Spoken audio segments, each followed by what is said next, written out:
Generation spoiled হয়ে যাচ্ছে socially যেই ভাইরালের নেশায় সাইবার বুলিংয়ের মাধ্যমে যেই সব ছেলেমেয়েরা আত্মহত্যা করতেছে। ইন্টারন্যাশনাল 17টা দেশে রিলিজ পাচ্ছে।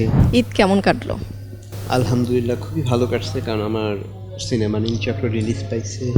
রিলিজের যে ব্যস্ততা থাকে সেই ব্যস্ততার মধ্য দিয়ে যাচ্ছি, এবং সিনেমার পাবলিক রিয়াকশন এবং যেটা পাচ্ছি সেটা একটা নির্মাতা হিসেবে আমার জন্য অনেক বেশি পাওয়া, এবং এটি আমার কাছে মনে হয় যে এই অর্জনই একটা নির্মাতা চায়। নীলচক্র সিনেমার নামের মধ্যেই কেমন একটা রহস্য জড়িয়ে আছে। প্রেক্ষাপটটা হচ্ছে বর্তমান সময়ের যে যেই জেনারেশন স্পয়েলড হয়ে যাচ্ছে সোশ্যালি যেই ভাইরালের নেশায়, সেই জেনারেশনের গল্পটা আমি বলার ট্রাই করছি, কিন্তু সেই গল্পের মধ্যে পেছনের গল্পটা যেটা আসলে ফাঁদ, ওদের ভাইরাল হওয়ার নেশার পেছনে যে ফাঁদ, যেভাবে পাতা, সেই ফাঁদের গল্পটা আমি বলার ট্রাই করছি। যার কারণে সিনেমাটা যখন গার্ডিয়ানরা দেখতেছে, আমার টার্গেট অডিয়েন্সই গার্ডিয়ান আর জেনজি জেনারেশন, তো ওরা হচ্ছে অ্যাপ্রিসিয়েট করতেছে।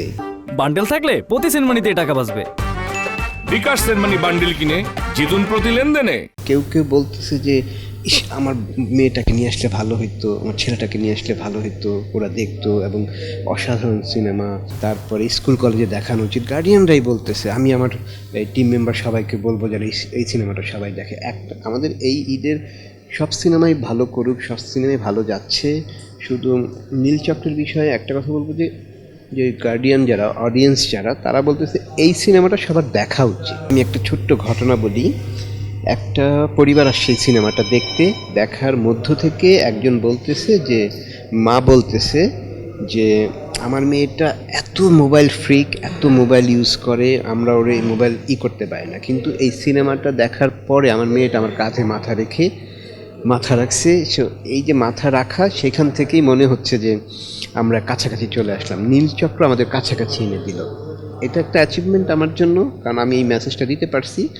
তার মা মেয়ে উভয়ই তখন একটা, মানে এই যে সাইবার বুলিংয়ের মাধ্যমে যেই সব ছেলেমেয়েরা আত্মহত্যা করতেছে, তো তারপর প্রাইভেট ভিডিও লিক হয়ে যাওয়া থেকে শুরু করে সব কিছুর যে পেছনের গল্প, এই গল্পটা এখানে বলার ট্রাই করা হয়েছে। এই নীলচক্র নিয়ে আপনার প্রত্যাশা কেমন ছিল এবং প্রাপ্তিটা কি? প্রাপ্তির কোনো শেষ নাই।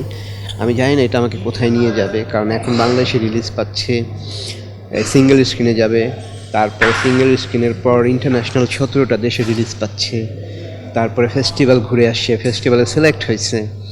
Golden state film festival Los অ্যাঞ্জেলেসে আমার সিনেমা সিলেক্ট হয়েছে অফিসিয়াল, সেটার একটা আমাকে লেটার দেওয়া হয়েছে।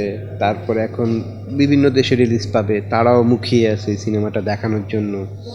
কারণ শুধু এটা বাংলাদেশের ক্রাইসিস না, সারা ওয়ার্ল্ডেই কিন্তু এখন এই যে ভাইরালের নেশাটা একটা জেনারেশনের মধ্যে ঢুকে গেছে। এটা আসলে আমি তো সেটাই বললাম যে এই সিনেমাটা ইন্টারন্যাশনাল একটা অ্যাওয়ারনেসের জায়গা হতে পারে।